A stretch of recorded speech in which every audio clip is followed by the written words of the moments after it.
അസ്സലാമു അലൈക്കും. Illuminating versus from the ഖുർആനിലെ അടുത്തതായി ഞാൻ സൂചിപ്പിക്കുന്ന ആയത്ത് ഏതാണെന്ന് നിങ്ങൾ ആലോചിക്കണം. ഖുത്ബകളിൽ ഒരുപാട് നമ്മൾ സ്ഥിരം കേൾക്കുന്ന ഒരായത്താണിത്.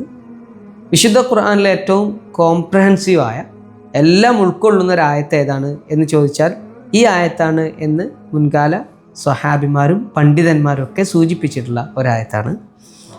റസൂലുള്ളാഹി സ്വല്ലല്ലാഹു അലൈഹി വസല്ലമയോട് വലീദ് ബിൻ മുഗീറ ഉൾപ്പെടെയുള്ള ആളുകളൊക്കെ മക്കയിലുണ്ടായിരുന്ന സത്യനിഷേധികളൊക്കെ വന്നിട്ട് എന്താണ് ഈ ഖുർആൻ എന്ന് ചോദിച്ചു വന്ന സമയത്ത് ഇസ്ലാം എന്താണ് എന്നൊക്കെ പറയുമ്പോൾ ഇസ്ലാം ഇതാണ് എന്ന് പറഞ്ഞുകൊണ്ട് റസൂലുള്ളാഹി സ്വല്ലല്ലാഹു അലൈഹി വസല്ലം പരിചയപ്പെടുത്തിയ ആയത്ത് ഇതാണ്. ഏതാണ് ഈ ആയത്ത്? നിങ്ങൾക്ക് എല്ലാവർക്കും അറിയുന്നത് പോലെ സൂറത്തുൻ നഹ്ലിൽ അള്ളാഹു പറയുന്നു, ഇന്നല്ലാഹ യഅ്മുറു ബിൽ അദ്ലി വൽ ഇഹ്സാനി വഈതാഇ ദിൽ ഖുർബാ വയൻഹാ അനിൽ ഫഹ്ശാഇ വൽ മുൻകരി വൽ ബഗ്യി യഅിദുകും ലഅല്ലകും തദക്കറൂൻ.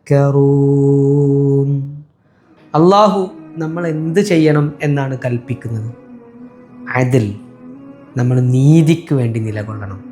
വൽ ഇഹ്സാൻ, നന്മ ചെയ്യണം. അങ്ങേയറ്റം ആത്മാർത്ഥതയോടുകൂടി അള്ളാഹുവിൻ്റെ പ്രീതി കാക്ഷിച്ച് നന്മ ചെയ്യുന്നതിനാണ് ഇഹ്സാൻ എന്ന് പറയുന്നത്.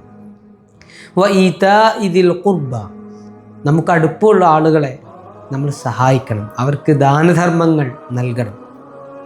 വയൻഹാ അനിൽ ഫഹ്ശാഇ വൽ മുൻകരി വൽ ബഗ്യി, അതോടൊപ്പം ഒരുപാട് തിന്മകൾ, വേണ്ടാവൃത്തികൾ, അതിക്രമങ്ങൾ ഇതെല്ലാം നിരോധിക്കുകയും ചെയ്യുന്നു അല്ലാഹു എന്നാണ് പറയുന്നത്.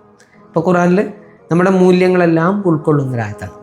ഈ ആയത്തുമായി ബന്ധപ്പെട്ട് ഇതെങ്ങനെയാണ് ഖുത്ബകളിൽ സ്ഥിരമായി ഈ ആയത്ത് ഓർമ്മിപ്പിക്കുന്നത് ഉണ്ടായത്, അത് ആരാണ് ആദ്യമായി തുടങ്ങി വെച്ചത് എന്ന് പരിശോധിക്കുമ്പോൾ നമുക്ക് കാണാൻ കഴിയുന്നൊരു സംഗതി, മഹാനായ അമവി ഖലീഫയായിരുന്ന ഉമർ ബിൻ അബ്ദുൽ അസീസിൻ്റെ കാലത്ത് അദ്ദേഹമാണ് ആദ്യമായി ഈ ആയത്തിനി ഖുത്ബകളിൽ സ്ഥിരം ഓതണം എന്ന് പറഞ്ഞത്. അതിനുള്ള കാരണം, അന്നത്തെ കാലഘട്ടത്തിൽ ഖുത്ബ നിർവഹിച്ചിരുന്ന ഖത്തീബ്മാരെല്ലാം ചെയ്തിരുന്ന ഒരു കാര്യമാണ് തങ്ങളുടെ രാഷ്ട്രീയ എതിരാളികളെ അസഭ്യം പറയുന്ന ഒരു ഭാഗം ഖുത്ബയിൽ ഉൾപ്പെടുത്തുക എന്നത്.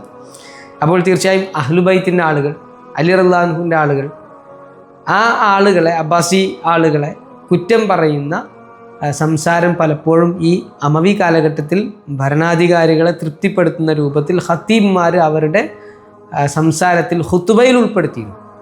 എന്നാൽ അത് നിർത്തലാക്കിക്കൊണ്ട് ഉമർ ബിൻ അബ്ദുൽ അസീസ് പറഞ്ഞു, ഇനി അത്തരം അസഭ്യ വാക്കുകളോ ചീത്ത പറച്ചിലുകളോ ഒന്നും, രാഷ്ട്രീയ സംസാരങ്ങളോ ഒന്നും ഖുത്ബയിൽ വേണ്ട, മറിച്ച് ഖുത്ബയിൽ ഉണ്ടാവേണ്ടത് ഇതാണ്, ഇന്നല്ലാഹ യഅ്മുറു ബിൽ അദ്ൽ വൽ ഇഹ്സാൻ വഈതാഇ ദിൽ ഖുർബ.